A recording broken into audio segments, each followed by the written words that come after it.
একজন ফল বিক্রেতা প্রতি হালি কলা 25 টাকা দরে ক্রয় করে প্রতি 2 হালি 56 টাকা দরে বিক্রয় করলে শতকরা কত লাভ হবে?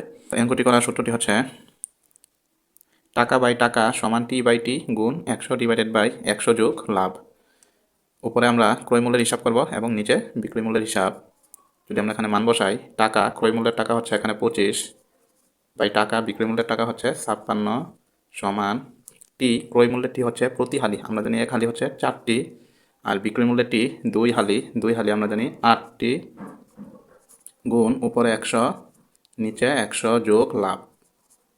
আমরা যদি কাটাকাটি করি 8 দ্বারা 56কে ভাগ করলে হয় 7, 25 দিয়ে 100কে ভাগ করলে হয় 4, তাহলে 4 4 গুণে 16, 7 16 হচ্ছে 112 সমান, আর এদিকটা বাকি আছে 100 যোগ লাভ।